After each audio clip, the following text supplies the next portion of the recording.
delay there. Good evening. Tonight is Monday, September 15th, and we do have a quorum, so I will call this meeting to order. We have one board member participating virtually, we're having technical difficulties with, but I didn't want to start later than 5 minutes after, so I appreciate your patience. Before we go on with our agenda, on behalf of the school board and Edina Public Schools, I wanted to take a minute to pay tribute and offer our heartfelt recognition to those who lost their lives on September 11th, 2001. It is with heavy hearts that we remember the innocent souls who were taken from us far too soon. On this day of remembrance, let us not only honor those we lost, but also reflect on the power of unity and compassion. Let us strive to build a world where love triumphs over hate, where understanding replaces ignorance, and where kindness prevails. I'd like to ask all of us to give a brief moment of silence in recognition of September 11th. Thank you, everyone. We'll move on with our agenda. The first order of business tonight is agenda approval. Do I have a motion to approve the agenda for tonight's meeting? So moved. Do I have a second? Second. We will now vote by roll call to approve tonight's agenda. Allenberg, Aye? Aram, Aye. Birdman, You can skip him for now. Gabler, Aye. Green, Aye. Neville, Aye. Shaw. Aye. The motion passes and tonight's agenda is approved. Dr. Stanley, would you please review tonight's agenda for us? Absolutely. So we have an excellence in action that focuses on the first week of school, which it's hard to believe we're going into the third week of school already. We have an update from community education about their amazing summer programs. We're going to get an update about our substitute teacher fill rates. I'm making a recommendation about updates to our strategic plan and bringing forward my goals. Board will bring forward their goals. We have quite a few policies that we have gone through, and then Troy Stein will be here to bring forward information from the Minnesota State High School League, and we have some information about travel experiences, and then we will have leadership committee and superintendent updates. Thank you, Dr. Stanley. We're going to move on to tonight's Excellence in Action, and we are going to take a look at some return to school excitement that was captured at our various sites. So we have a short film about the first week back to school. We should shortly have a short film.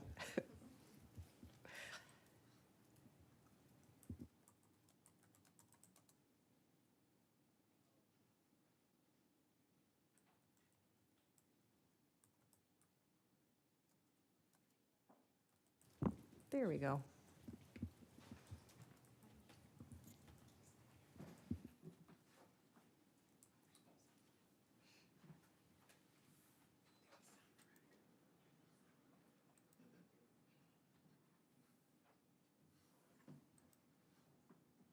They're working on the soundtrack.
I assume we might be watching this again, but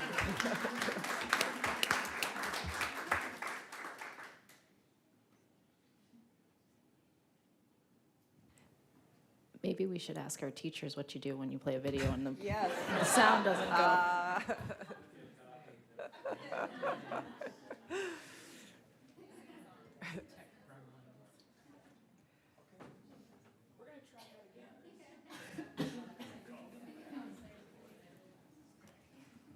Daphne, are we trying again, or are we? We are going to try that again. Okay, we're going to try that again. If not, if we have a choir teacher that wants to sing along, that would be great. Great, now it's gone. All right,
So why don't we move on, and if they get sound, maybe we'll show it as like an intermission during the board meeting. So, Daphne, why don't we stop it and move on? Thank you. Thank you for your patience again. Okay, we're going to move on to hearing for members of the public. Pursuant to Board Policy 206, we ask that you do not duplicate information that has been previously presented. If you have a complaint about individual employees, board members, or students in the district, please direct any of these comments to the appropriate site administrator, the superintendent, or submit them in writing to the board.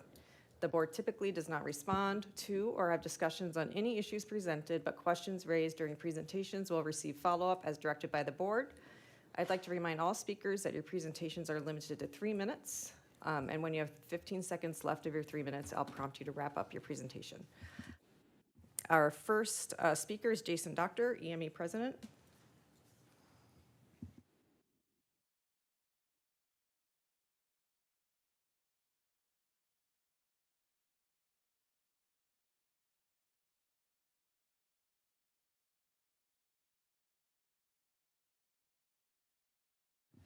We have our handy clock right there.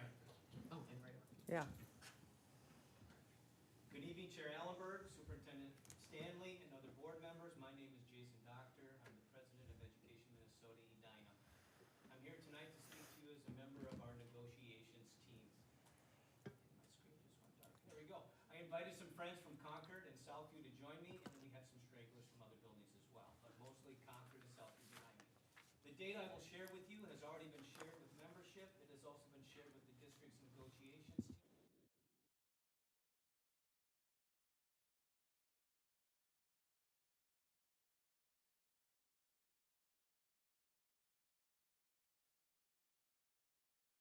Believe in is long-term vision and stable growth. Unfortunately, the experience of Edina teachers has not been growth, but rather decline. We understand that the board and the district has goals around climate, belonging, engagement, and diversity, and we are wholeheartedly willing partners to achieve those goals, because we know that if those goals are achieved, it's going to have a positive impact on student achievement. We have goals around fair and competitive compensation, and we need the district to partner with us with the same level of urgency, because if those goals aren't achieved, it's going to impact the district's ability to attract and retain quality and talented staff, which will ultimately have a negative impact on student achievement. One of the things that I did in preparation for this negotiation cycle is I did a deep dive in comparison into salary schedules. So I compared our schedule to Eden Prairie's, Minnetonka, Rosemont, Apple Valley, Egan, and Wayzata. And the data that came back was shocking, not only to myself, but to membership. So on average, what I found is that regardless of where you're on the salary schedule, you can make $6,000 more a year working in one of these other comparable districts. How did we get to this place? One of the reasons we got to this place is you can just look at what's happened over the last 6 years in these other districts. So in Wayzata, over the last 6 years, they've added 18.48% to their salary schedule. In Minnetonka, 16.88. Rosemont, Apple Valley, Egan, 16.2. Eden Prairie, 15.4. And I don't have to stop. I can go Bloomington, St. Michael, Albertville, Richfield, Buffalo, Prior Lake Savage, Robbinsdale, Burnsville. They've all added more to their salary schedule than Edina has. What has Edina added over the last 6 years? 8.26%. Now, that doesn't even match the state funding increase that's happened over the same time of 13.11 increase. And we don't have to talk about inflation because we all know inflation is awful.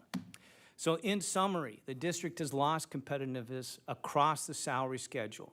Edina is last in percentage change to the salary schedule over the last 6 years, 7% less than the average change, and more than 4% less than the state funding increases. Career teachers in Edina over the last 6 years have Doctor, lost can you please wrap 16%. up? I got 15 seconds, right? Sorry, that's 3 minutes. Can you wrap up? Okay. Well, it shouldn't surprise anybody that the panorama data comes back and it tells us that teachers feel undervalued because the data suggests that they are undervalued. Thank you. Thank you, Mr. Doctor.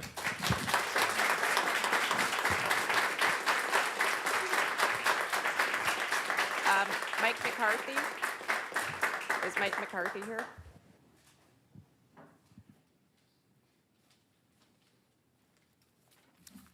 Hello, Dr. Stanley, or Chair Allenberg, board. Hi, guys. Hi, guys. My name is Mike McCarthy. This is my 25th year teaching 5th grade at Concord. And I have a 1st grader at Cornelia. I have a 4-year-old at the Early Learning Center. My wife is a 1st grade teacher at Cornelia. She is an Edina grad, and her kindergarten teacher may or may not be sitting behind me. We are invested in being Hornets. I'm here tonight more as a parent than I as an educator. Normally I'd come in and do the Jason with all sorts of facts and figures, but first week of school is busy and I'm gonna plagiarize. And Janie, I'm gonna plagiarize you because we had our district kickoff, and yes, my favorite parts are the Mystery Hornet and the band, but you shared some incredible, touching stories about how these people behind me and their peers have impacted our community and how our Edina teachers have reached out into homes. Some of those examples include parents talking at home with their children about what they said. Should it be out loud? Should it be a thought bubble? I might have been you. Their first child decided to go into college and pursue engineering because Mr. Carr taught them how interesting and how fascinating circuitry could be in middle school science. We have families that are understanding, talking about really embracing inclusion. We have kids showing their families the difference between growth mindsets and fixed mindsets. We have families and kids learning that just because you can do something, you don't have to do something. A smile makes a difference. And we have other families where their school heritage night kicks off a new tradition of having different recipes from different cultures come home with them. I missed our cultural night last year at Cornelia, but I'm going this year. Did I get it all? Okay, good. In my own house, in the last 2 days, my 1st grader gave me an extensive lecture on how different letter combinations create long vowel sounds. His teacher is clearly crushing it with her letters training. Later on that day, he got into an argument with his 4-year-old brother about whether mad and frustrated were the same thing. The 6-year-old from Cornelia said, mad is in the red zone, frustrated is in the yellow zone. Those are 2 different levels on the scale of regulation. My 4-year-old said they're the same thing because teacher Ann said so. And this is his 3-year-old teacher from last spring, so there was no summer slide for him. They brought that home. My kids are having amazing experiences. I've been here. I've had nothing but amazing experiences. As a teacher, I want to continue to work with the people I've been surrounded by that give me like imposter syndrome every day. They're so good. As a parent, I desperately want my kids to have the experiences that they're getting now and that you talked about. And I want their peers and their friends and all the kids in our neighborhoods to get these experiences. This is a special place. And, you know, Janie, the last thing you said is that you wanted to express gratitude for the tireless work, passion, commitment, and dedication that our educators give that is awe-inspiring. The way to do that is to really make sure we can come together and agree and collaborate on a fair and competitive agreement. We want to be here. We love it here. Thank you. Thank you. Thank you, Mr. McKenzie.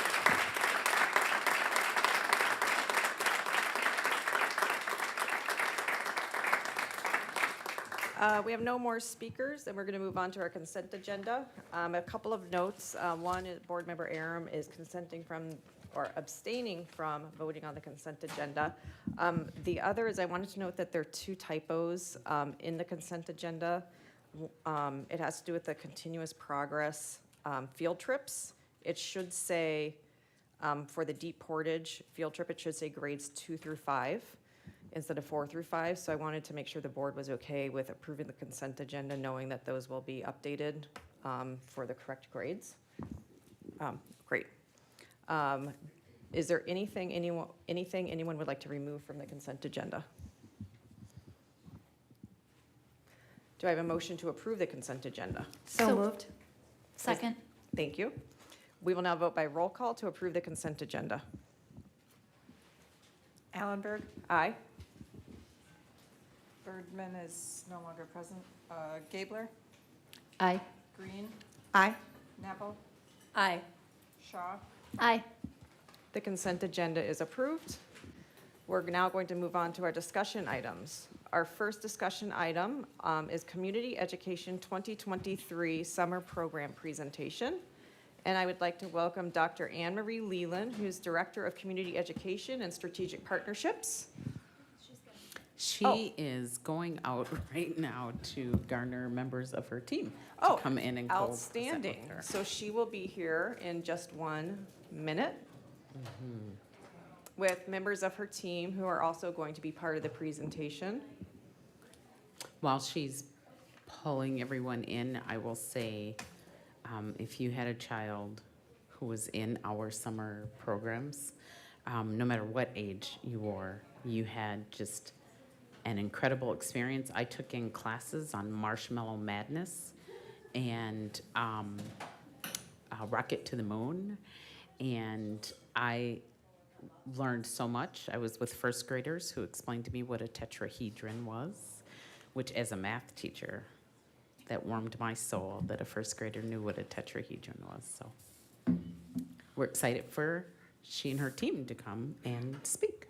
Thank you so much, Chair Allenberg. Oh, I was just going to ask if you would introduce the Yes. many guests that you brought. Yes. Thank you, everyone, for I- coming. Did we all fit? Okay, good. Yes, I will do that. We have kind of a whole show. Oh, yes, and that's going to run too. So Chair Allenberg, Superintendent Dr. Stanley, and directors and community, we're just so happy to be here tonight. I'm a little overexcited, so I'm sorry. We are going to have a wonderful video as soon as that starts to play, and that will just loop in the background. So just bring your attention every once in a while to the beautiful pictures that we have. So we're here to present on Summer 2023 programming, and this is exciting. Hi, Maura. Hi. We have a representation of people, and I'm going to let them introduce themselves as they present. But a couple of things before we start our presentation is I got Kenda's name wrong, and I'm so sorry. It's Kenda Zellner Smith, not Williams, so I don't know how I got that mixed up, so I'm so sorry about that.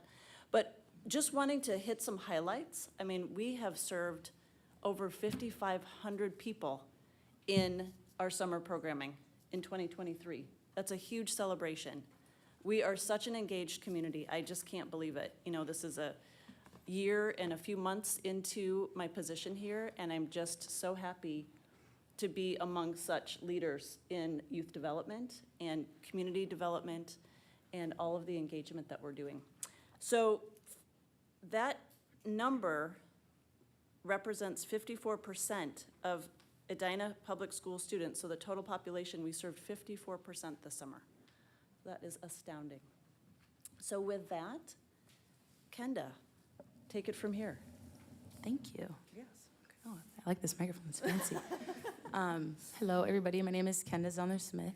I'm a program enrichment supervisor with Community Ed, and my 1 year is coming up in 2 days here. So I'm also pretty new, but I've made it through a year. I offered myself as support for the 5 days and 4 nights at the overnight camp that we did with some of our middle school students. And it was a great experience and a very unique one. So I'm going to talk a little bit about that. So one of our students wrote a poem. It's called the I Am From poem. And this is how it goes. I am from camping to cabins. I am from the smells of nature to pictures, from memories to campfires, from hammocks to swinging. I am from being afraid to canoeing and rock climbing, from staying at home to experiencing nature. I am from knowing one language to knowing 3.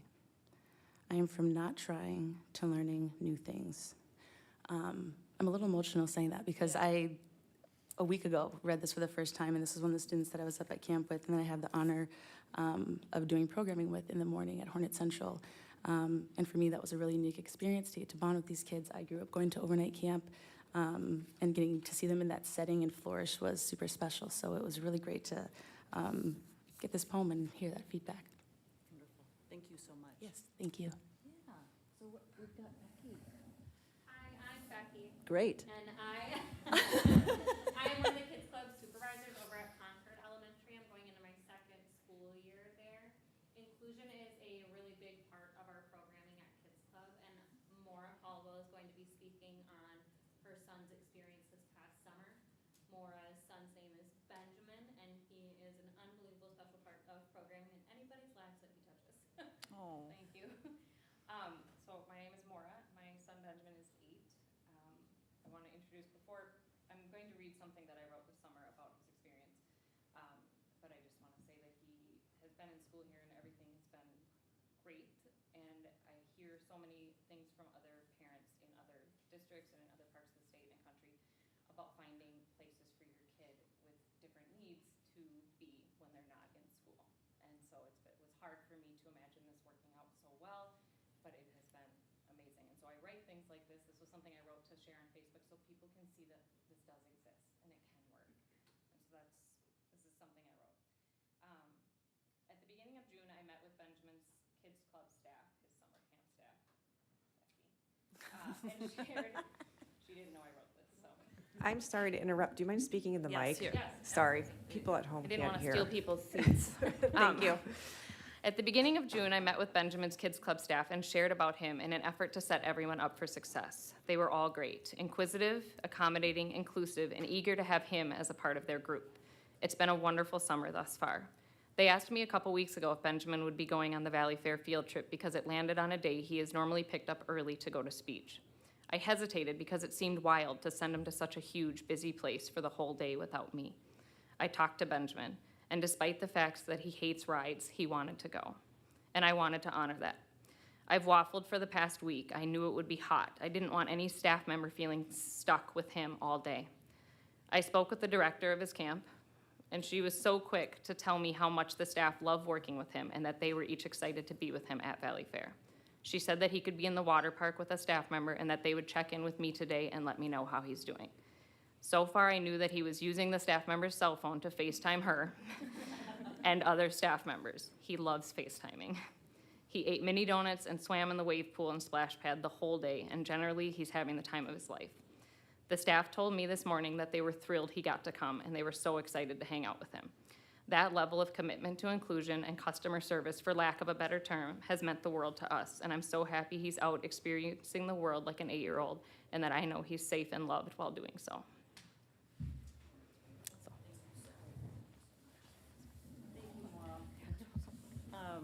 Next up, we have Lindsay, who doubles as a parent and a staff person for community education. Hello, everybody. I'm Lindsay. I work downstairs in the Early Learning Center as the preschool enrichment and ECFE supervisor for marketing and outreach. This summer was our first summer to offer programming downstairs in many years. I'm not exactly sure how many, but 8-ish, 8 or 9, 7, okay. And so being able to offer programming for our youngest learners in our building was amazing, to have a space that's well suited for those little kids. It encouraged more instructors of our own to want to teach, and I think more families wanting to participate in programming at the Early Learning Center, knowing that it was in a space that the kiddos were used to and that the teachers were already familiar with.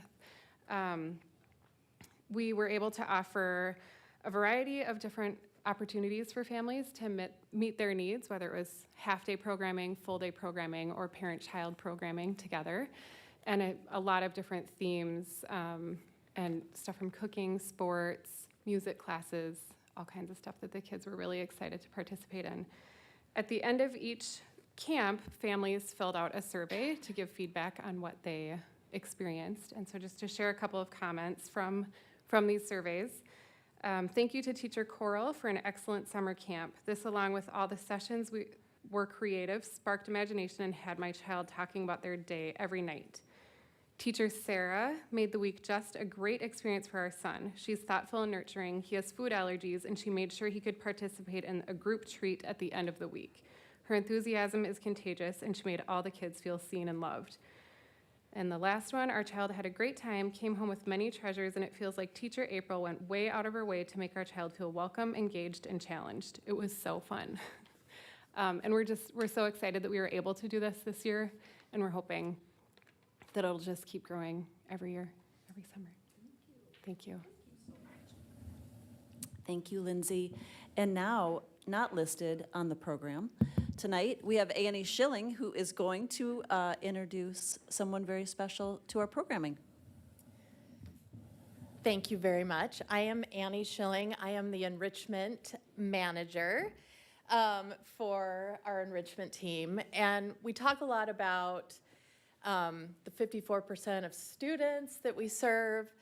But I wanted to point up that we also provide some older students, some opportunity to tap into their leadership skills. So with the district vision of each and every student discovering their possibilities and thriving, I have had the profound pleasure of seeing some of our older students, one of which is Emma Kenny. She has some things to talk about in terms of how her leadership has developed over the last couple of years, and it should not go unnoticed how important. We also see it, we have a lot of Kids Club staff as well that really get to tap into their leadership skills. So without further ado, Emma Kenny.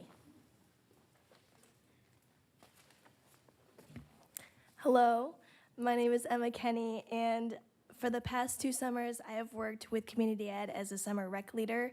The first year that I started working for Community Ed, I thought of myself more as a follower than a leader. Because I was the youngest employee, I was nervous about putting myself in leadership roles, and I was afraid that people would not take me seriously. However, the staff quickly accepted me as one of their own, and all of them became my mentors, even though most of them were only in college. As all of my coworkers were older than me, I was able to learn from their leadership attributes and was able to use my new leadership skills more this year than ever before.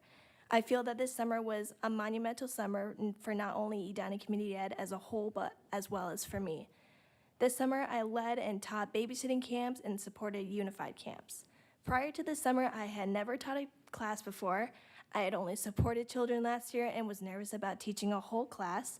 However, Annie and Laura made me feel comfortable within our preparation for the class, and I realized that if Annie was confident in my abilities, I should be too.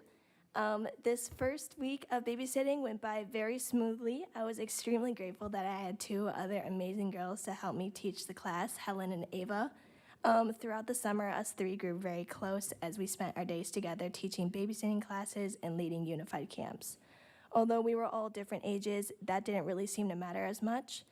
As the summer days went by, I was able to grow more comfortable in a teaching position, and I was able to get away from looking at the book to rely upon teaching. I not only got to teach young middle schoolers how to babysit, but I also grew connections with the kids within the class.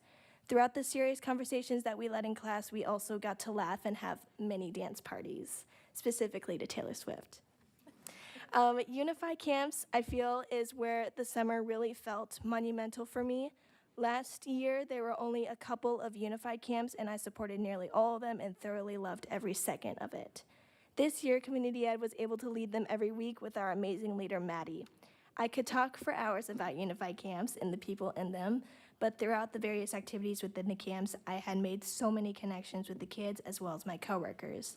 There would be a lot of strenuous times within the camp, but after those kind of days, there was an unsaid trust and appreciation between all of us. I believe that the most beautiful aspect that I realized is that children love you and build special connections with you based on who you are on the inside. They don't care about your status or your popularity or how good your hair looks that day. They love you for you, and that's so beautiful when you build that kind of connection with someone. During the camps, there was this girl in middle school who had Down syndrome. A major symptom of Down syndrome is stubbornness, and this girl was quite stubborn to say the least. She would just sit outside of the auditorium and not participate with the rest of the kids. Maddie was telling us rec leaders to switch out, keeping her company every 10 minutes or so. When it was my turn, I went out with Maddie and we got her talking, and soon we were talking about boys because who wouldn't? It was as if a lock inside of her unlocked. She was sassy and giggly and opened up both her personality and her body language. It made me so happy to see her smile, and I was so proud of her. That week, I spent time with her and got her in the auditorium and even on stage. I think one of the most important lessons I learned this summer through Unified Camps is that any victory, however big or small, is a victory that you can move mountains with. Every smile, every laugh, every little chat you get is a victory worth keeping in the books. Thank you.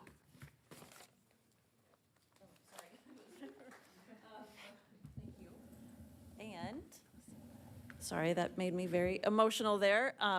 To wrap us up, we have Hannah Christensen. Would you like to introduce yourself? I would. Yes. It's hard to follow up Emma, but my name is Hannah. I'm a youth development and volunteer program supervisor with Community Ed. I'm here to talk about Excited today. So this year, Community Ed partnered with Targeted Services to bring Excited to Edina Public Schools students. So in addition to strengthening their reading and math skills over the summer, we incorporated some social emotional learning, like using the World Leadership School's purpose work. So while students are figuring out their strengths and interests, they were also able to use project-based learning. So some main highlights from session one, where students were able to make their own food truck, imaginary food truck, and then got a visit from Kona Ice. And then the second session focused on animals and animal rescues, where we got visits from Piper the service dog, or therapy dog, and students read to her. And then Bunny Besties, which has been circulating up there, also came for a fun visit with agility and bunny rescues. Yeah, and also I do want to point out that this was supported by about 10 Edina High School students throughout the 4 weeks in the classrooms and with teachers. Thank you, Hannah. The bunnies were incredible. No, seriously, no, really, they were. I learned a lot about those little creatures. So just to wrap up, as you can see, we have a dynamic group of people sitting here in front of you presenting on all of the celebratory things that happened this past summer, but there were 440 of us within delivering programming. And the last couple of pages just of the board report just bring you to the numbers, the number of volunteers. We had 65 volunteers. Thank you, Hannah, for bringing those to us, and most of them represented high school students, but we did have some middle school participation as well. And just a special thanks to many of our community partners, Give and Go, Bunny Besties. We've talked about, we had some AmeriCorps Vistas as a part of our work this year. Our Edina public school partners, they really helped out. I mean, transportation, special services, buildings and grounds. I can't thank you enough, everybody that helped bring summer together for all of those people that participated. And of course, our department's team. So with that, thank you so much. Hey. Okay. Hey. They're leaving. Okay, thank you. Do you want to stay in case Yes, board members sure. have questions? Yep, absolutely. Thank you. Thank you for leaving me, everybody. Thank you so much. Bye. Okay. Board members, do you have questions or comments? Director Gabler? Thank you. This was a really exciting report to receive, and I had some of my children participate in your programming this summer. And I wanted to call out the communication that was so stellar, and the follow-up afterwards to just gauge like how did it go, were there room for improvement? So I thought that was a nice touch. And I noticed that you were doing this all on a campus that was also undergoing construction. Yes. So you had that extra layer, and so it was really imperative, and we had this road under construction, so people getting to you, and you just, I really, hats off for the communication and the drop-off procedure over at Yes. Southview, if you ever got to watch that. That was a great change. Thank you. It was really quite slick watching that process. Yeah, thank you. We didn't notice the construction at all. I'm sure, I'm sure it caused no extra added stress. Right. I think just overall, I don't have a question, I just really wanted to say thank you for your team. And, I mean, when you look at 54% of Edina's students, that's really impressive. Yeah. And just the thinking outside the box, I mean, it was like one thing after another where I was like, swimming lessons for Kids Club people, or environmental justice camp, or like all of these things where I was like, I want to, is there a program? Right. I want to be a kid again. So thank you for all of you that made that happen. And it was exciting to know that our early learning center could be utilized because it's been a long time coming. Yeah. So that moves us towards those goals that we talk about up here. So thank you to everybody on the team. You're welcome. Director Green? Yep, I'll just be really short. I echo everything Director Gabler said. I just wanted to say that I don't really have a question, is that it's just been incredible to watch the growth before, through COVID, and now. Like, you guys have continued to go this way, which if you look at a lot of community ed programs within the state and our neighboring districts, that is not the case at all. In fact, there's been a pretty sharp decline. So I think it just adds an extra special layer to this work and that intentionality. So bravo to your team. And I know that number, there's a lot of big numbers there, but I think the impact of those numbers just ripple on beyond that. So feel good about that. So thank you for all your work. Thank you. Thank you very much. Director Shaw? Yeah, I'm going to try to be quick too, but echoing a lot of what they just said, what came to mind when I was hearing everybody talk, and we talk a lot about it, about this in Edina, are traditions, right? Like homecoming game is a tradition, right? Like there's all these things that are traditions. Edina summer programming is a tradition. Right. It is a tradition in our community, and I am beyond thrilled to see this come back. After COVID, we were all really worried what would happen, and it is so amazing to see it flourish. And the fact that so many families rely on us and they trust us, and we are a part of their story every year and a part of their tradition. So thank you all so much for the work that you did. Trying not to cry right now, but thank you. Thank you. Thank you. Director Neville? Oop, that went away. Now it's back. Hi. I echo the same thing. Thank you. And I commend you, your leadership, Dr. Leland, and your team for accomplishing so much on so many levels. You are creating a positive experience, a learning experience, and an affirming experience for these young students and for their families. The impact is clear with their parents, and that echoes in the community. And I would love to think that every one of our programs can do that. And I think that we do on some level, but this is really knocked out of the park. And it just creates strong future Hornets. It does. These are our Hornets. They are ready for everything else that they're going to encounter now that they're back in school on a regular basis. I do have one question, and I'm just so excited to hear about the different programming that didn't exist when my kids were going through this. Right. And what have you observed from this particular summer that we want to try to put in for next year? What needs need to be met that we might not have been aware of before, or what type of programming are you seeing a yearning for? Yeah, and please, if anybody in the audience wants to come up and talk about that, but I bet, okay, we're gonna hear about Timbernook. Oh, and I wasn't Ki- going to say anything about what. but Kids Club, something about Kids Club. Yeah. Okay. All right. So you pointed, I think, I'm sorry, Rachel Hicks. I'm the youth programs coordinator. One thing that we did hear back, so this was the first summer that we were able to offer Kids Club swimming lessons. So swimming lessons exclusively for our Kids Club families, meaning that they drop them off at Kids Club, we get them to and from swimming lessons, and they pick them up at night. They've already done their swimming lessons. At the end of 2 weeks or 3 weeks, they get their certificate and they get to level up and use those skills throughout the summer at Kids Club. And I was really excited about putting it in, and I was super excited to see the response. We had overwhelming response. We're going to increase the amount of participants that are able to join in on that this next summer. So that was one of the big things that we saw. And Timber Nook, really. yes, Timber Nook.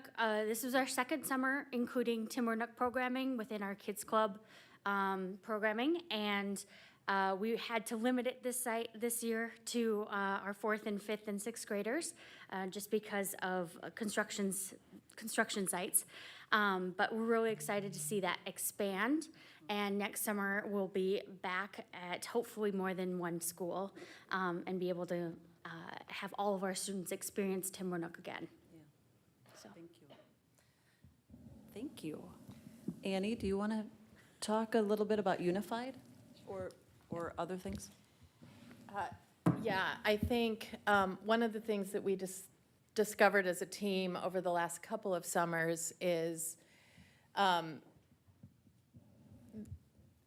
there's never not an opportunity for more inclusion. One of the things that we've implemented over the last couple of summers is a change in the way that we staffed the enrichment programming.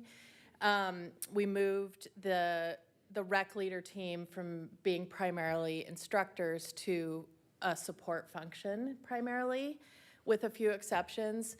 And that has enabled us to double the amount of students with IEPs and identified special needs within our program. There should never be a reason to turn someone down if they want to be in rock and roll band camp or band camp or chess or anything, any of the dynamic programs we offer. And that we were also able to, with that staffing structure, double the amount of unified. Emma touched on this. Our specifically unified programming was doubled this year. We included K through 12. In the past summers, it's been 6 through 12, but we were able to bring the small guys in, and they could discover their possibilities. So that will continue. I think overarching, we have some opportunity with middle school. Middle school is somewhat mysterious, but we have had some big successes with some creative programming and some, we're seeing more and more middle schoolers engage, which is also great. I see a huge opportunity. We have a lot of district staff, licensed staff teaching in their areas of expertise, which we love. I would love, for example, we have the high school counselors teaching college prep boot camps. I would love to create some kind of opportunity for high schoolers exploring different postgraduate opportunities.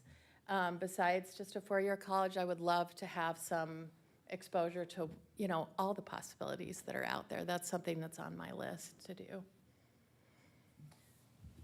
And I'll just, one last thing.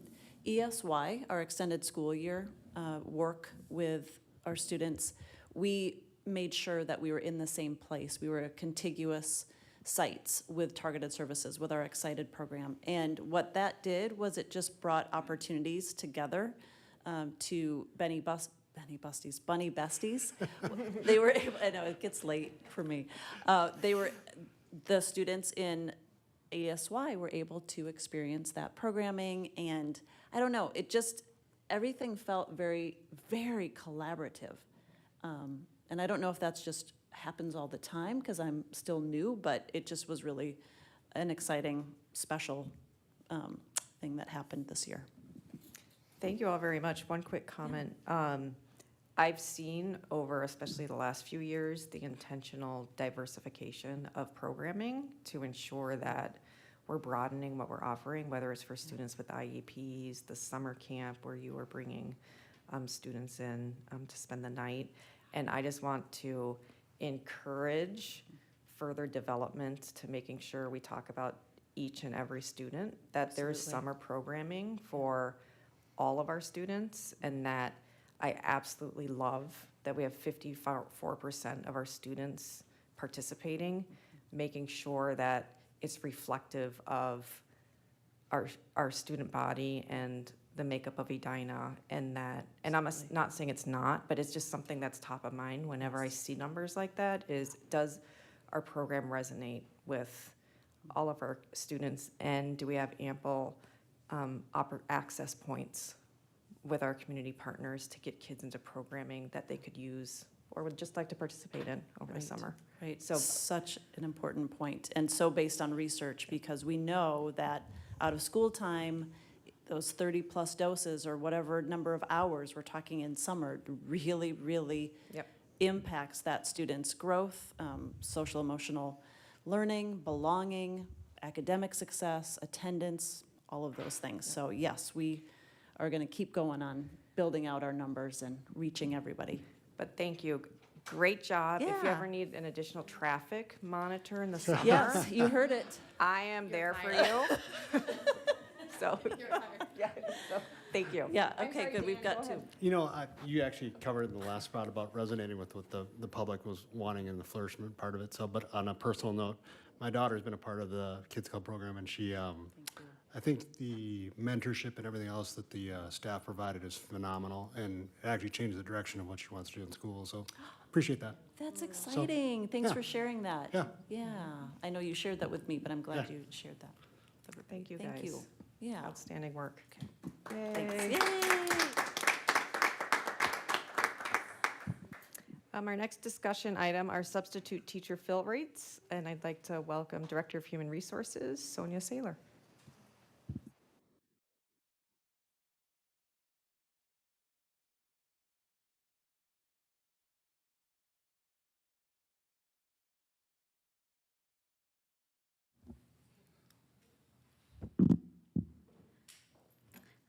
Good evening, Superintendent Stanley, Chair Allenberg, and members of the board. I am here tonight to give you an update on our substitute teacher fill rates. Last time I provided an update was the March 2023, after we had finished the first week of March. We were 5 days into March at that time.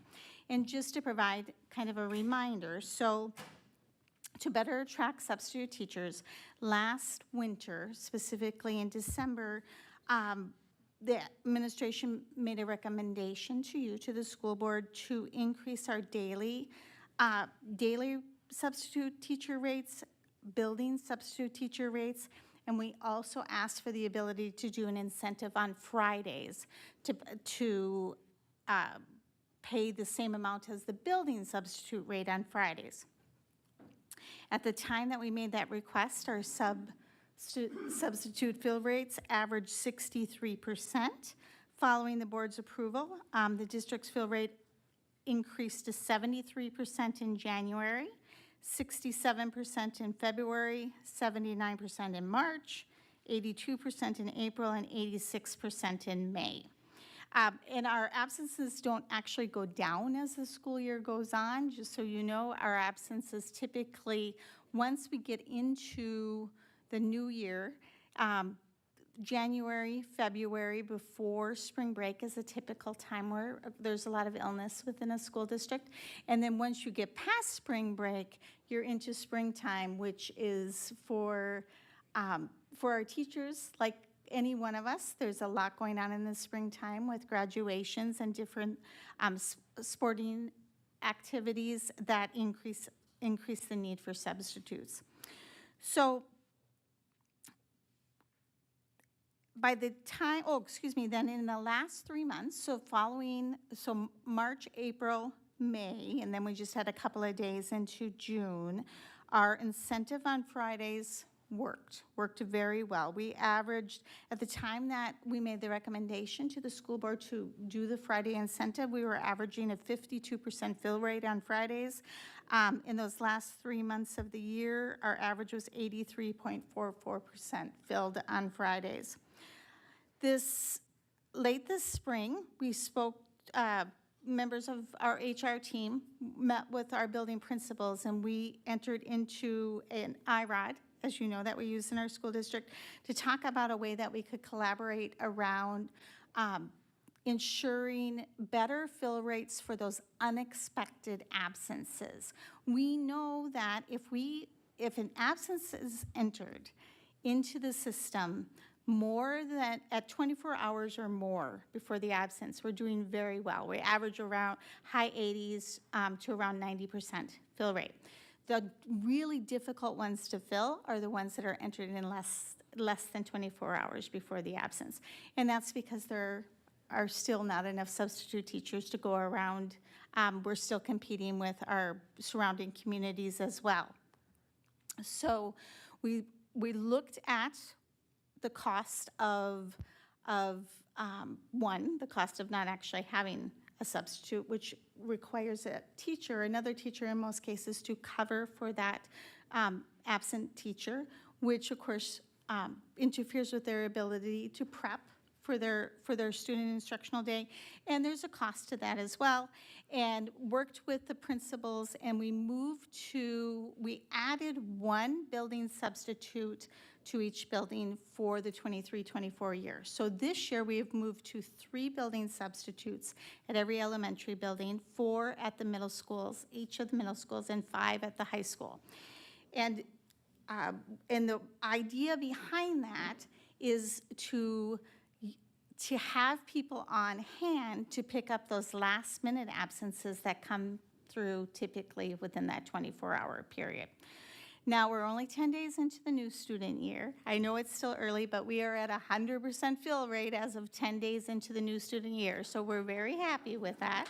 And we do have, all of our buildings have their building subs, except for, we're still at one elementary, we're short one regular building sub, but we have been able to place a building sub, an extra building sub there every day as we continue to work with teachers on call to fill that last building sub. So we've been in the same place there. And then we also did an analysis of our rates. So looked at the districts that we most frequently compete with around us for substitute rates, and we really are still right in there. Most districts have not made any changes. In fact, since last year, since the time that we made the recommendation to you, in fact, one of the only change since that time was one of our competitors, I won't say which one, used to do a Monday and a Friday incentive payment, and now for this year they have backed off to just the Friday incentive payment. Fridays tends to be the most difficult day to fill in all school districts. So I'm feeling cautiously comfortable with where the sub rates are right now. We always balance that, right? We want to make sure that we're competitive, and yet we also want to be fiscally responsible with school district dollars as well. So with that information, do you have any questions? Questions for board members? Comments? Dr. Gabler? Thank you for this report. This was really exciting to hear about that thinking of, okay, how can we have that fill rate? And it's exciting to hear that 10 days in, we're seeing that new model being utilized. Going forward, I guess I would just ask if administration, if you've been really great about, as this problem has arisen, coming to us and saying we think this needs to happen, and just kind of as we move through this year on this new model, maybe periodic just information updates too of how that fill rate is continuing to, if this is continuing, this model is continuing to work, might be something other board members might be interested in knowing from time to time too.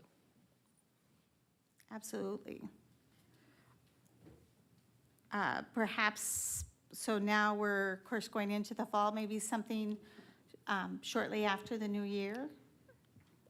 I actually don't, I don't need another report unless you come to us and say there's an issue. Okay. That's my opinion, so. Board members, frequency of substitute fill rate reports. I'm gonna agree that it's only if something's not working. If it's working, great. I'm gonna keep thinking positively. Dan, Regina, any? I guess I agree that I don't necessarily need regular updates unless there is something that has shifted, unless there's a change. I really appreciate this report, though, because I appreciate the changes that were made to try to address the issue, and it sounds like it was the right direction, so thank you. Absolutely. Yeah, and I think for me, no needed updates unless there's a budgetary need for something like we're going to exceed what we anticipated and those types of things. Of course. And we will, of course, continue to monitor the subrates around us and our surrounding communities as well. And that could be another reason that we may need to come forth. And Okay. I think it could be nice maybe at year end to do like a summary for the year. So there's a bookend of what you told us now, and at the end of the year, say this is how we did. Okay. Which I think could maybe help. And then, does that sound okay with board members? Yes. Does that work for everyone? Okay, thank you. Sounds good. Thanks for the information. Okay. Thank you. Next discussion item, administrative recommendation for strategic plan revisions with Dr. Stacy Stanley. Yeah, so last month I came to the board at work session with an overview of recommendations from administration. We began the process of really analyzing the strategic plan most recently in bringing the core planning team together in the spring. And then the board actually had conversation during retreat around the strategic plan and analyzing it. And then also every one of the cabinet members really dug deeply into an analysis. Last time I came, I had the recommendation that was a collective recommendation, whether it was core planning or whether it was board or whether it was cabinet, to move from a 7-year plan to a 10-year plan. A 10-year plan is very typical in school districts, and our strategic plan is incredibly robust, and I say robust with really important work that we need to be methodical about and take our time to navigate that change management within the system as well. And so bringing forward this time to share, we still recommend that we extend that out to a 10-year plan. And then I received some really solid feedback that evening about the language that we were using, both during the core planning team feedback, as well as just ongoing feedback that we've heard from our staff, ongoing feedback from Wellness Committee that Dr. Leland leads. We really needed to have a presence for our staff within our strategic plan around mental health and well-being and staff wellness. And so received some feedback, took that out and used an accordion process to connect with educators to find out what might be the language that we should use. And before you is where we've landed. You will note that we've, in the current approved strategic plan, there is a benchmark of C1, which really hones in and focuses on student mental health and wellness. And we felt we really needed to add an additional benchmark that truly focuses on staff mental health and wellness. And so the language that you see there really pulls out and recognizes staff, the need for staff mental health, wellness, long-term strategies, and the start would be inventory and monitor educators and staff about wellness indicators, which we've collected panorama, but then also Dr. Leland, through her work, has collected some data from staff. And then, to develop, implement, and monitor action plans to support employee wellness. So that is the change there. And then finally, we had our Gantt chart, and as all documents do, they evolve. And so we've modified the structure of the Gantt chart to move from just the coded gradation of color of where we're moving to really provide some greater specificity where the legend is actually at the bottom. Once this is approved, we'll go back and we'll work with Daphne's team and make it all nice and branded. But at the bottom of the document, you can see that the Likert scale in the legend is at the bottom. And so 1 is stating that that benchmark is in planning phase all the way to 5 is we've not only fully implemented, but we're in the adaptation and the scale-up phase. So we're not just staying at implementation and saying, okay, that's fine. We are really looking at how we might adapt, how we might scale up to, like I like to say, to innovate and elevate the work. So it brings greater clarity, I believe, for the board. I believe it brings greater clarity for the community. It certainly brings greater clarity for any of the employees in Edina Public Schools, and for sure our cabinet team and leadership team. One last thing, you will note that there are some suggested language changes from the approved plan, and while they're slight, they're important. So for instance, under strategy A, since the community came together and this was approved in 2020, we now actually have a portrait of a well-rounded Edina graduate as opposed to future-ready competencies. And so that's a suggestion coming from Director DeSaint Hubert. There are some language changes that I believe truly enhance the work that we're trying to do under strategy B. And again, under strategy C, those changes that I discussed a little bit earlier are actually represented there. So I believe and then for instance, if there is a strategy where we have fully implemented that and we're in the space where we're even starting to actually adapt and scale up, you will see that there are just a couple, and I noted that very specifically in blue. So with that, what questions might you have? Questions from board members? Director Green?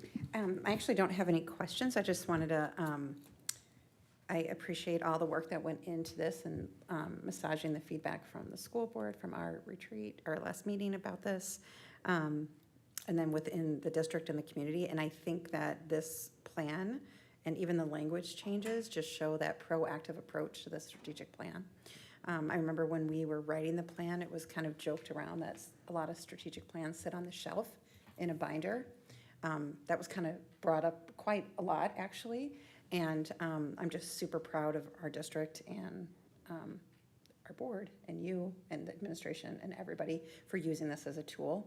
So I'm in complete support of stretching that out to 10 years. It is super robust. I mean, that was a step that when you write a strategic plan, you don't know how long it's going to go until you finish the planning. So I'm in complete support of that. I think our district will be in a phenomenal spot at the completion of that. And it will also allow the community time for planning that won't start for another couple years since we're still in the heart of this one. So that's it. So great work. I have no changes. Director Shaw? Yeah, I'm going to echo what Julie said. When I was reading through this, was remembering 4 years ago when our plan was approved, and I'm thrilled that it's a living, breathing document because I think at the time that's what we wanted it to be. And so I appreciate you reflecting that in the work. And I am fully in support of extending it to 10 years. So. Anyone else? Great, thank you. Thank you. Next up, Dr. Stanley again for 2023-2024 superintendent goals.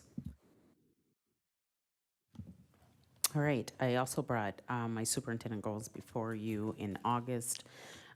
Received some feedback, just really around clarity in how I could go into more detail to really allow board members and the general community, as well as stakeholders, internal stakeholders, to really understand the purpose of bringing in a keynote speaker to launch our work around purpose work with our staff. And so you'll see there that I did expand on that information so that it provides some greater clarity and then some additional next steps to hopefully provide clarity with the direction that Dr. Emery Leland is working with the wellness team, which is teachers. I mean, it's staff that represents every department in our system around the mental health and wellness of our staff.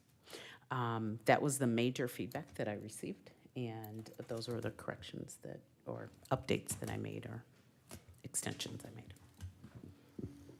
Comments from board members? Questions? Well, since no one else has a comment, I'll just thank you for pulling together all these goals. I think, like I said in the work session, a lot of superintendents don't even have goals, so I appreciate not only the time you took, but the clarity, the fact that they're measurable, just the effort that went in to do this document. I think it shows a lot about your commitment to seeing through the strategic plan and the willingness to be measured against what we're working on. I just truly appreciate. So just wanted to thank you for that. So now we're going to move on to our board goals, and this is brought back with from the governance committee.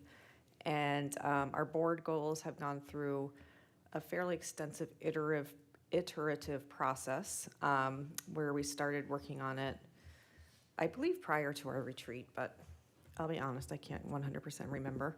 But the board goals really align with our strategic plan, and in addition to that, align with Superintendent Stanley's goals. We also took into consideration a lot of data that we're seeing from Panorama and various data points throughout the district. So this is the goals that are listed here are outlined in the same format as our strategic plan, and we have goals under each of the goal areas for our strategic plan. In the work session, there were some minor tweaks that were brought up that will be integrated before we vote on it next month.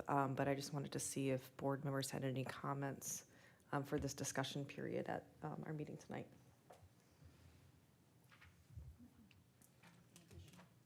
No? Okay, great. That leaves extra time for our policy review, since we have so many policies. We might need it. So, we do have a lot of policies to review, but there are many that will be coming forward during this particular school year, so this is an excellent start. Let's get to the beginning. Okay, so in terms of discussion, we're just going to take these one at a time. They're all brought before us with different types of revision. I'd like to invite Sonia Saylor, our Director of Human Resources, to come up to share some of the first three policies that we're going to discuss. Our first one is Policy 211, Criminal or Civil Action Against the School District, a School Board Member, Employee, or Student. And Sonia, thank you for being here, for you and your team's work on this policy. And if you could just walk us through some of the major edits that we see this evening.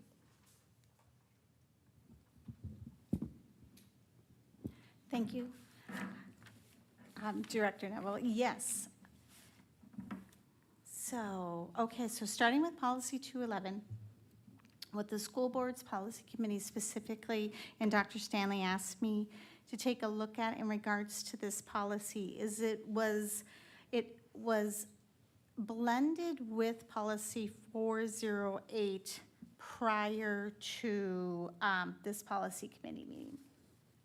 So policy 211 specifically addresses legal actions against the school board, the school district, an employee, or a specific student. And in this case, most of the recommendations are found in this policy are recommendations made by the Minnesota School Boards Association. My recommendation to the school board was to maintain two separate policies, policy 211, and then also policy 408, which specifically addresses the procedure when a school district employee receives a subpoena in regards to a school district action. And the reason that I appreciate having two policies is policy 211 is a policy that thankfully is not used very often. Of course, it does address the school district's responsibility in defending a school board member, an employee, or in some cases, protecting the rights of a student under certain criminal and civil actions.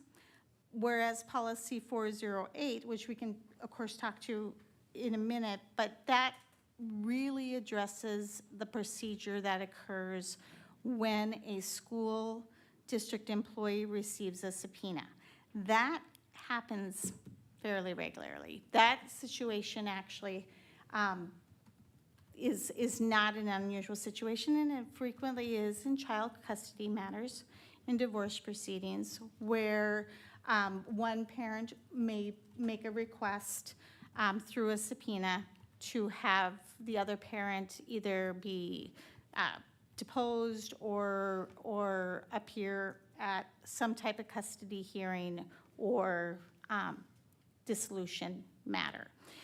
And so because that is the most common experience for our employees, I think that it is nice to have one policy that addresses that experience.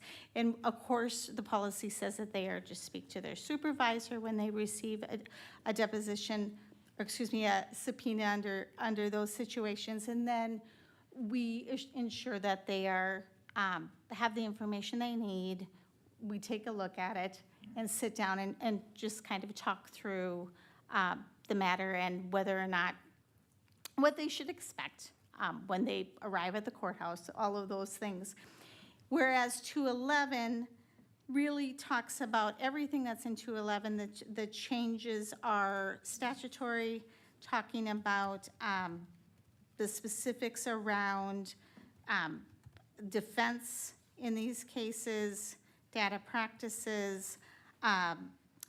Some of the, with the policy committee, we talked a little bit about when a student is questioned at school about a allegation of a criminal matter, what occurs in those cases. And for instance, in those cases, district administration, the policy provides that district administration would reach out to parents. The one time that the district administration is not allowed to do that is when it is a child welfare agency that comes in. It's potentially a report of child maltreatment, and then the child welfare agency in our district, generally Hennepin County, they take control of the investigation. The school district doesn't actually have the right, or it's a confidential matter, so they can't contact parents in those particular cases. So with that background on 211, a lot of what is in this particular policy is simply addressing the rare, thankful case of legal actions against the school district. Any questions about policy 211? Thank you. Okay, and I appreciate your introduction to 408 as well. And if I could ask if there are any questions regarding 408? Yes, I had Okay. a quick question. Under section 4, letter B, it says no employee may release educational data, personnel data, or any other data of any kind without consultation in advance. That sentence, in a lot of our policies, we list who that person is. So I just wanted to ask, should that be listed there, or is it well-known who is that authority responsible for the collection, use, and dissemination of data? If someone went to this policy and was needing to do that? Really good question, Chair Allenberg. So because the policy specifically talks about so this would be an employee who receives a subpoena. They need to first speak to their supervisor, and then supervisor really should be, in most cases, if it's a principal, they do understand these laws as well. And so they'll be able to guide them. In a lot of cases, they'll also reach out to me, or they will reach out to Daphne Edwards, Director of Marketing and Communications, as well, as she is our data practices official for the school district. But that is.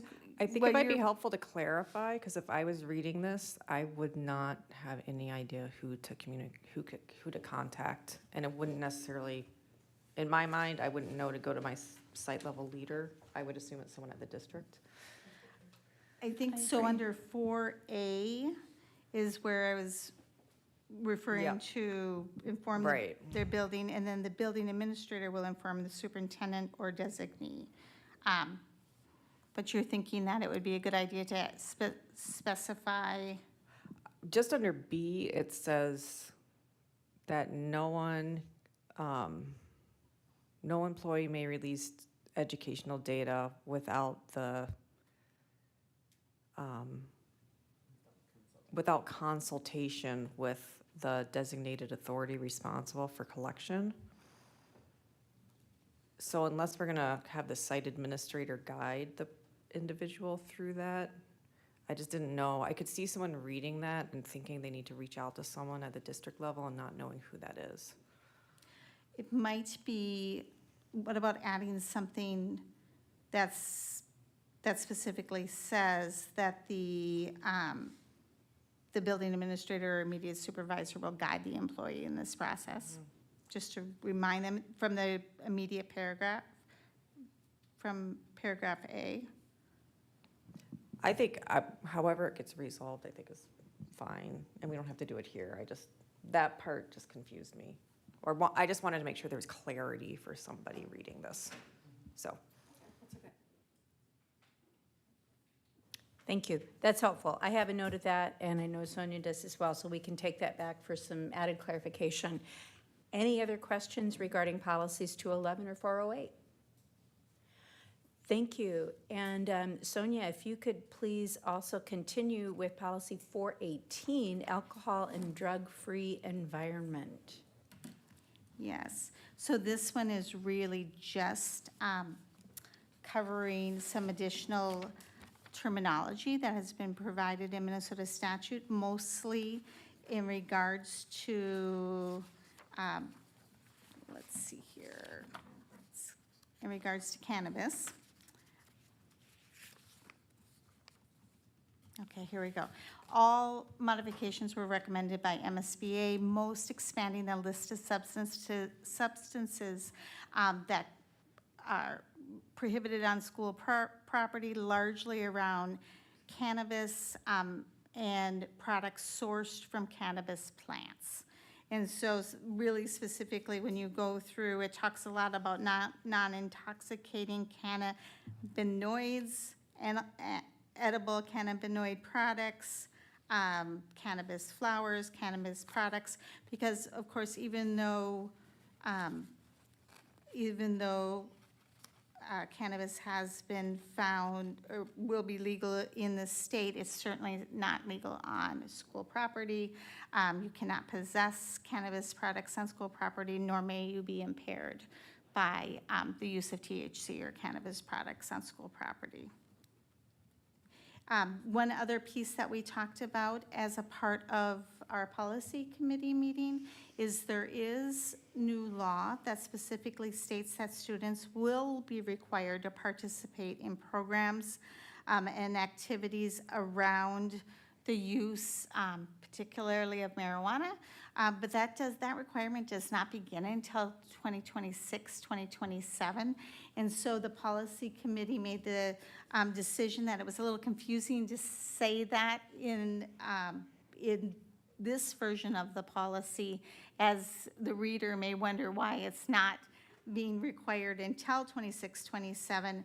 So instead, the language was used may be required, and then this policy has been added to ensure that there's an update prior to that date. With that, the rest of it really is just statutory. Any questions about 418? All right, thank you very much. And we'll move on to 419, don't want to skip 419, tobacco-free environment, which I know Jody Remsing assisted us with. And I can walk through some of those general changes, or if you're comfortable covering some of that, Sonia, that's fine too. If you want to Just start walking through it, I'll just give a read it real general quick. summary of some of the updates. So again, as per many of our policy reviews, it begins with an update to align with Minnesota State School Board Association and any statutory changes. On this one, some of the primary changes that are addressed are regarding the Indigenous students and staff carrying tobacco for cultural and ceremonial use. So that is, that language is added to this policy to make sure that that exception is provided for with the school district. And then, let's see here, vaping prevention instruction and using instructional materials based upon the Minnesota Department of Health. And we had some discussion at the policy committee regarding the language that would be used to state what that method of instruction would be. So referencing the Minnesota Department of Health. So that's a general walkthrough of the updates for this particular policy. And Sonia, anything that you would add? I don't think so. Okay, we added an additional cross-reference to policy 403, discipline of school district employees, just to make sure that that was, that the information in the policy, people knew where to go to find information for students and for employees. Are there any questions? Okay, then we will move on to 424, which is license status. And Sonia, if you could please give us an overview on this policy. Absolutely. So policy 424 specifically talks about the requirement of having a valid Minnesota teaching license for our educators. And it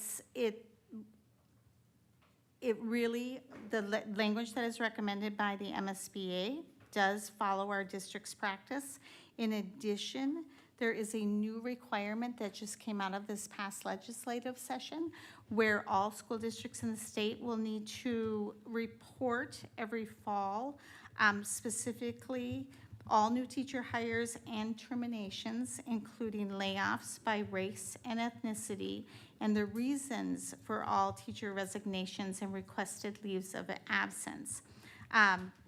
That, we've been told by Pelsby that we will fulfill that requirement through our annual STAR report, which is the licensure report that we have to complete every fall, stating, showing what classes our teachers are instructing and ensuring that they are properly licensed for those classes. And so as another piece of that report, we will also provide information on terminations by race and ethnicity.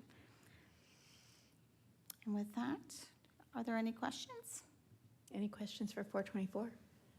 All right, Sonia, thank you very much. Thank you. This was many policies that you reviewed and updated, and we appreciate that. We're going to move on to policy 506, student conduct and discipline. And if I can invite Dr. Randy Smazel to join us to talk about the amendments to this policy, as well as 509 and 510.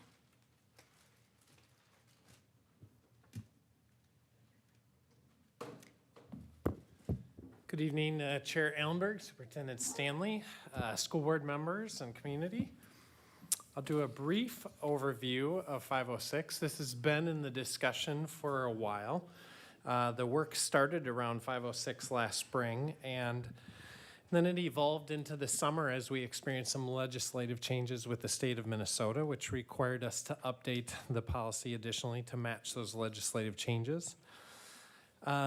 We had our last board work session, I believe, on August 14th, where we were discussing 506, and since then it's gone back to the policy committee for a little further review. But at that work session meeting, there were several pieces of feedback that were provided by the board to be considered for updating in the draft policy, including some format and language consistency, including some removal of duplicate language, removal of the section titled policy, since this is a policy, and embedding that content in appropriate locations within the policy. For example, the language around reasonable force is now articulated in the required report section of the policy, and the removal of language that informed the policy design but wasn't explicitly policy language in order to be more clear for our readers and our stakeholders. An example of that is the complaint process, which is now added as Appendix 2 in the policy. And I'm sorry, 506 is really about student conduct and discipline, and it does inform the Student Rights and Responsibilities Handbook that is posted on our website. And so it really articulates the expectations for behavior of students in the school system. We do have some training that is ongoing. We had our district attorney come out and do a training for all of our teachers and all of our principals regarding the new legislative changes. And then last week, our principals received additional training from a trainer from Minnesota Department of Education on non-exclusionary discipline practices and how we teach acceptable behaviors while maintaining a sense of belonging with kids. That training will continue as we have future principal meetings to ensure we have strong application of some of the non-exclusionary discipline practices. And then once we have completed board review on this policy, we'll update the Students' Rights and Responsibility Handbook on our district website and notify our staff and our students and our families. Thank you. Any questions about 506?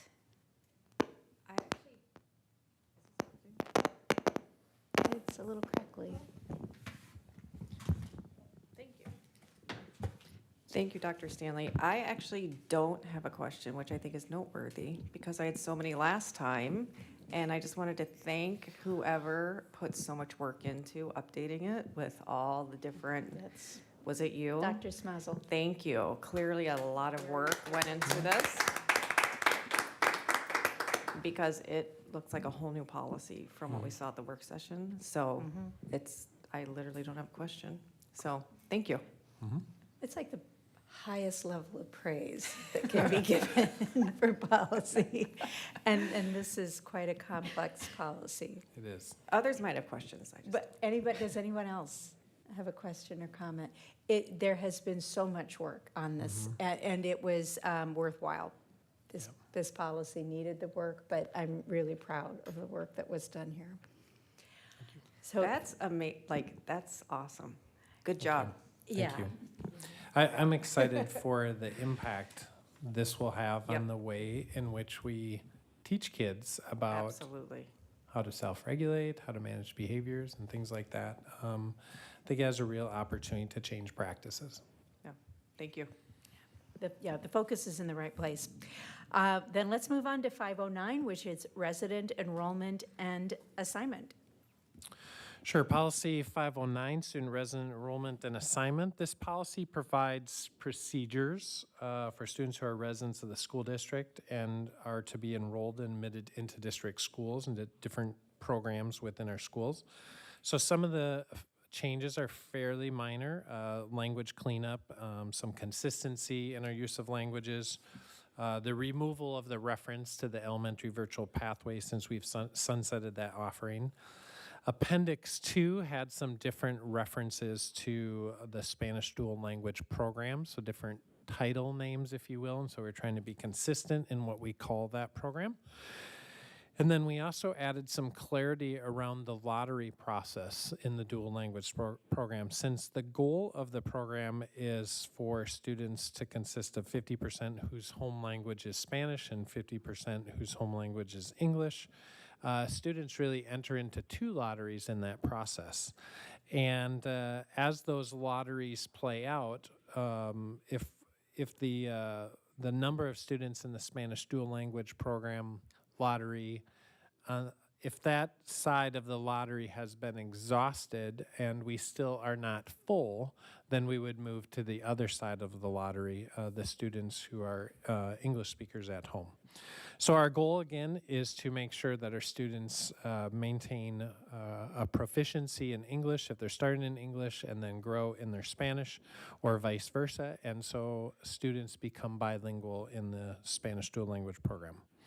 After August 1st is then when we look at any remaining openings that can be filled. And again, we're trying to maximize those sections and provide those opportunities for our families.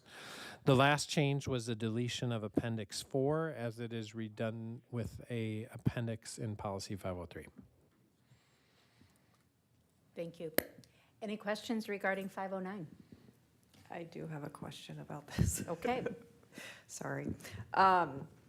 I have been asked in the past by both educators and parents about elementary choice programming and how it relates to class size, and specifically around families that get into choice programming and then make a family decision that the choice program has not worked out for their family, then make the decision to go back to their neighborhood school. And since we enroll and have class sizes at a certain level, if people decide to do that, sometimes it can bring our class sizes above our desired class size. And so it's been asked to me, and I wanted to ask it to the board and everyone, was it taken into consideration in policy, or is it something worth talking about if we get into situations like that? Should our policy be that people can go right back to their neighborhood school regardless of class size, or look at what class sizes are across the district, and where there's opening, that's where students would go? Since we're talking about this right now, I wanted to bring it up because this is an opportunity. I don't want to talk about it here. I think it would go to policy committee, but I just wanted to see if that's something that the board would even be interested in talking about at policy committee and looking into it, or if they're interested in leaving policy as is. My question for that, as we consider that, is one, to gather some data. Do we have data that suggests that we are, that this is happening on a regular basis and therefore leading to some class sizes that are over the policy amount? And then I think the policy that would be addressed is not so much the policy about the resident enrollment, but that assignment piece in the event that there's a change in assignment, which we don't currently have in here. So I guess my first question would be to gather some data to see what's currently happening. Is that something, I want to make sure the rest of the board is interested in that, it's not just me, because I don't want to direct anyone to do anything that isn't just me. Yeah, I would agree. I was going to say the data collection piece was important, but I am interested in seeing if that was an issue, or is it an issue?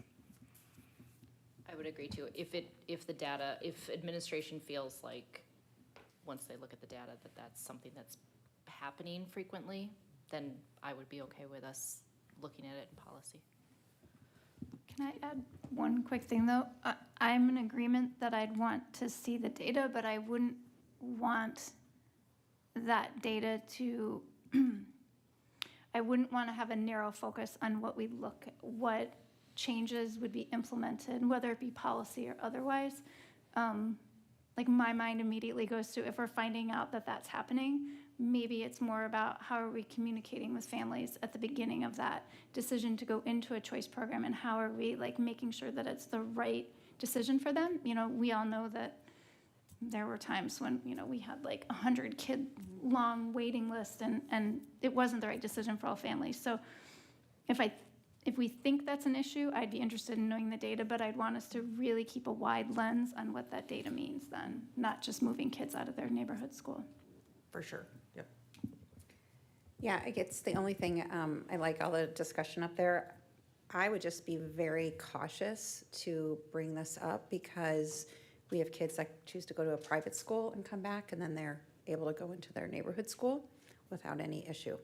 So I'm not sure that this is the path that we would want to go down, or even consider looking at. I think if the administration brought it to us as this is an issue across the board, then maybe we need to look at all of our policies, that if you opt out, like you have a spot within the district. I wouldn't want it to be, so I think there's a lot more questions than, and I'm not sure that's where I wouldn't put this in the top priority unless the administration came to say to us with everything else going on. I think it might be, from my perspective, it might be worthwhile, depending on if you guys come back and say this is going to be a super long, laborious exercise, then it's worth reprioritizing. If it's something that it's a quick data glance and you guys can still come back and say, we looked at the data and we don't think it's worth looking into, I think that's great too. It's just been brought up a lot, and I'm curious about that, so.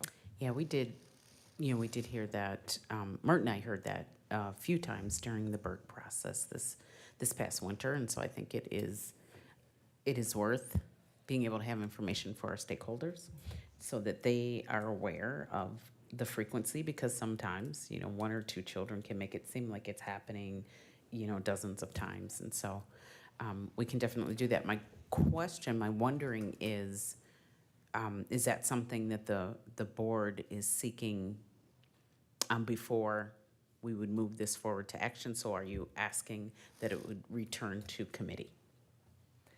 Given a lot of the stuff that's been brought up, I personally don't think so, because it sounds like a longer process and other issues that were brought up that I'm comfortable moving forward with this again, and I see a lot of heads nodding yes as well. So independent of that process. Yeah, I agree. I think we can move it forward, and I think if what you uncover, if it looks like that needs to have a deeper look and we need to look at where we're placing students, then we can always bring it back. Mm-hmm. But I don't think there's a reason to hold this up for. Yeah. Thank you. Thank you all. I think that's very helpful, and thank you, Randy. I think it's great. Next, we'll move on to 524, electronic acceptable use. Natasha Mancesveli has been our lead in revising this policy. And again, we're grateful for all of your work. Thank you. And if you can please walk us through the general adjustments to 524. Sure. Good evening, Chair Ellenberg, Dr. Stanley, members of the board. Policy 524 was brought to the board on July 17th.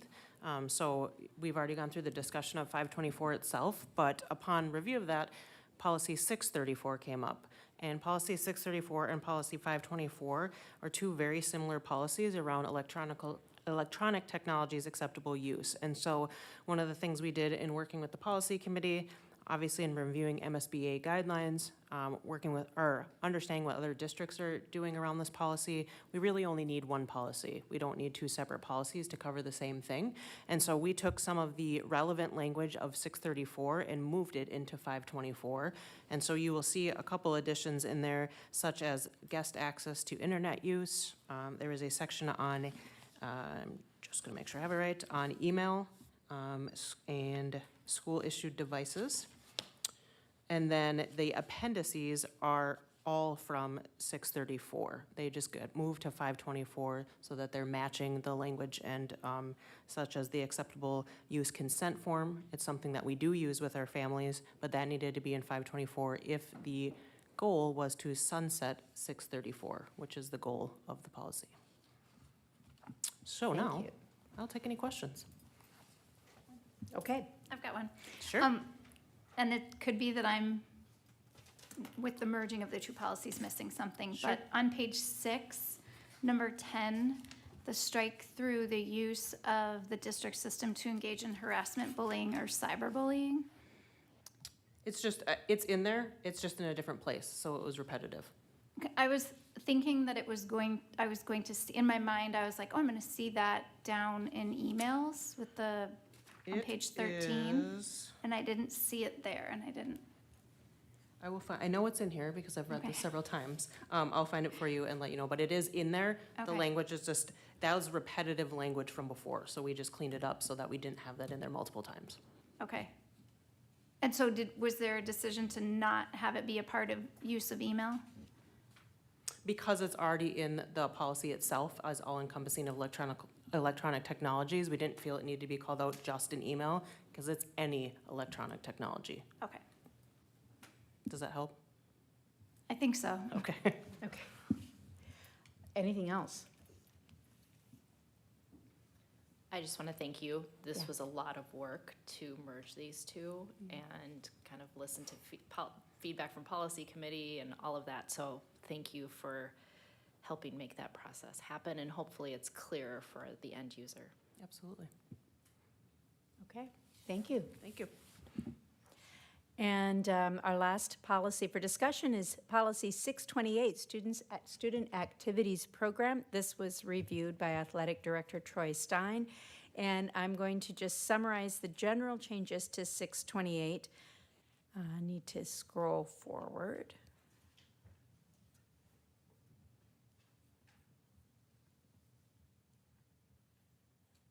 Okay. Big change in this policy was taking a look at the appendices. The appendices in the policy as written were outdated frequently. They were updated in the athletics department, but not in the policy. So the recommendation is to strike some of those appendices as noted in the policy, and they will be updated on the district's athletic website and athletics and activities website. So that change was done so that it can be more current and so that people don't have to look in more than one place to find that information. The goal is to centralize that work, and that has been the practice of the activities department. Other than that, there's just some clarification with some language to update the practice of athletics and activities. Are there any questions that anyone has to take back regarding this policy? Okay. That concludes our discussion items for policy. Thank you, Policy Committee. That was a lot of work, and related administrators. Appreciate it. We're going to move on to our action items. Do I have a motion to approve the Edina Public Schools active partnership with the Minnesota State High School League? So moved. Second. I'm going to take over for this. Oh, outstanding. We have Dr. Stacy Stanley here. So Troy's not able to be here this evening, and we know our partnership with Minnesota State High School League is incredibly important, and they are doing quite a bit of work to ascertain that students are they are playing in environments that are inclusive, safe, respectful, that individuals who are watching the games, they are actually being very respectful to coaches and officials. And so they are actually asking districts to publicly commit to that active partnership with the Minnesota State High School League. So there was a 6-minute, 48-second video that Troy had asked that board members review ahead of time that really spoke to that, really spoke to the inclusiveness, really spoke to not just the students demonstrating strong character, but also those who are there viewing the games, that they would demonstrate that as well.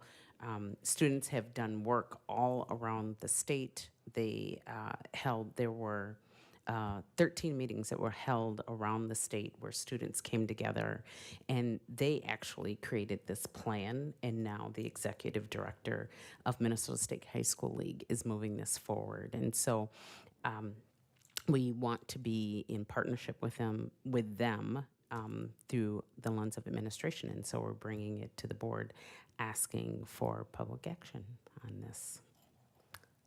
If you had a chance to watch the video, what questions might you have? Director Green? I don't have any questions, but I just want to say, I did watch the video, but I've also seen it in play out at different schools, different stadiums, different things, but you can really see the work of the Minnesota State High School League in action with this. And so I'm fully in support of this and us being part of it, so. Director Gabler? Yes, I too am full support of this. Just in case anybody's watching and to better understand, our athletes all sign a code of conduct, correct? And so we expect our students to abide by that code of conduct, which aligns with some of the things that the Minnesota High School League is asking districts to commit to. Absolutely. Okay, just wanted to make sure that. Yeah, Thank you. and Troy Stein does an amazing job working with his coaches. I've been there during some of the sessions that he's offered training to them, because coaches play such an integral role in making certain that the character, the code of conduct is being followed and focused during practice all the way up to the athletic event. And, Minnesota State High School League just really wants to make certain that this is happening, whether it's in Edina or whether it's in Hopkins or whether it's in Thief River Falls. They want to make sure that a student athlete is going to have that common experience where they know that they are participating in an inclusive environment as well. I watched the video as well. I really appreciate it. I appreciate the integration between it and our own cultural values that we have as a school district. And I also, you mentioned it, but I wanted to also note that this is not just for students, it's for spectators. And there's behavioral expectations for spectators. And hopefully that anyone that's representing the Edina community will represent us well. So, any other questions or comments? Can I just make one comment? Absolutely. Just a correction. So MSHSL is other organizations that Edina represents that are non-athletic. And so I just want to shout out to those participants and those students who are not on athletic teams, but are also a part of this Very work. true. So. Thank you. Thank you for that correction. Since we no longer have Michael on video, we do not have to vote by roll call. So we will now vote to approve the Edina Public Schools active partnership with the Minnesota State High School League. All those in favor say aye. Aye. Anyone opposed? The motion carries, and the Edina Public Schools active partnership with the Minnesota State High School League is approved. Do I have a motion to approve the cancellation of the Croatia travel experience? So moved. Second. Okay, and we have Director of Teaching and Learning, Jody D. St. Hubert here.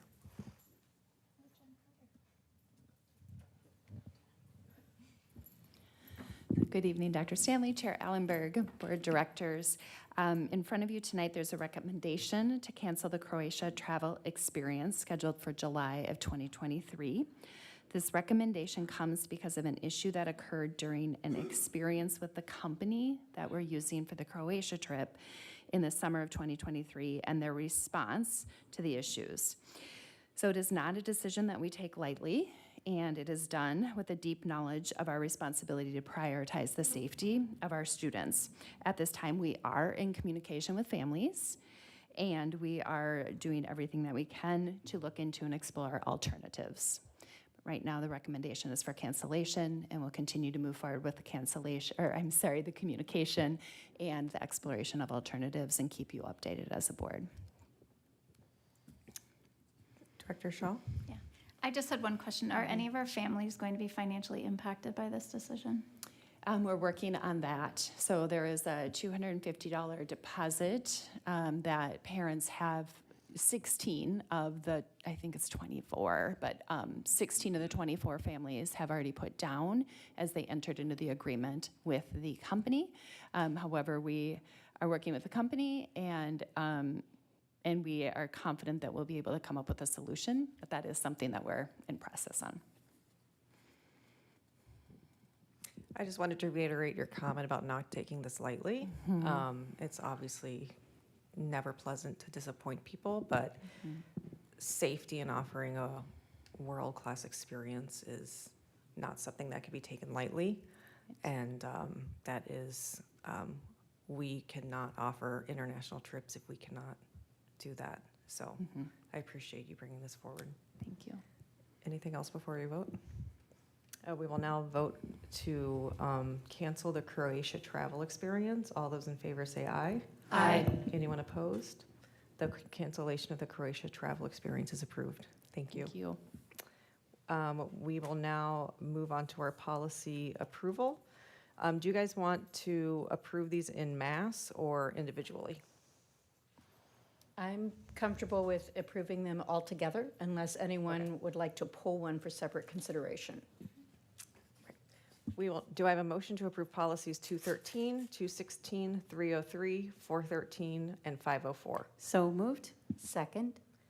Excellent. Do we have any questions or comments on any of these policies? We will now vote to approve policies 213, 216, 303, 413, 504. All those in favor say aye. Aye. Anyone opposed? The policies have been approved. That concludes our action items. We will now move to board leadership and committee updates. Are there any committee chairs that have any updates for our community?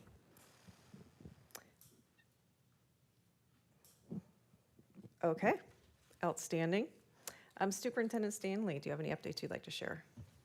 I do, and while I'm sharing my first update, I will ask Bedston, I believe that he has a slide that he is going to put up for me while I'm sharing in a different update, and then I'll get to that. But this is actually a shout out that came from Director Natasha Mansas Daly. You know, we are implementing the Raptor system, and the Raptor system is really important because it is really allowing us to ascertain that we are keeping everybody in our schools safe. It allows us to make certain that we know who is in our schools in the event that there is an incident that occurs. And so she just wanted to send a shout out and a thank you. She says, I just want to offer my sincere thanks to all our front office staff in embracing our Raptor visitor management system.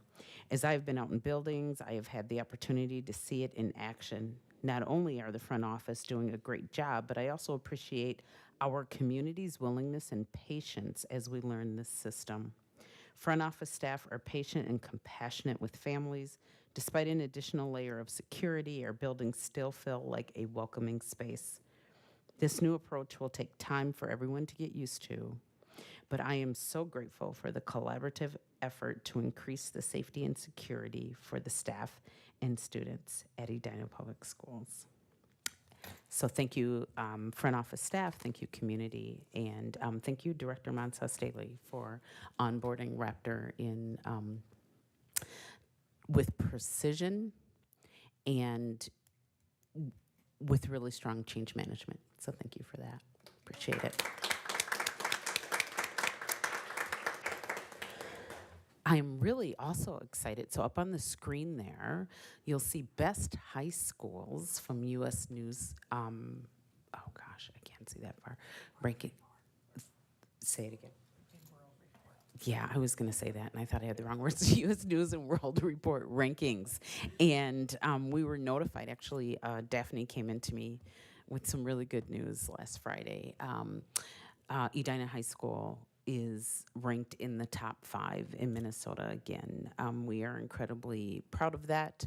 I can say that it's important to note that those that are a little bit higher than us, those are mostly charter schools. They are schools that they just cannot compare to Edina because they're just totally different schools. And our work is to define excellence, and I'm really happy to say that within that group as well, we are demonstrating that we are defining excellence because some of our greatest competitors, I'll just say we're in the top 5.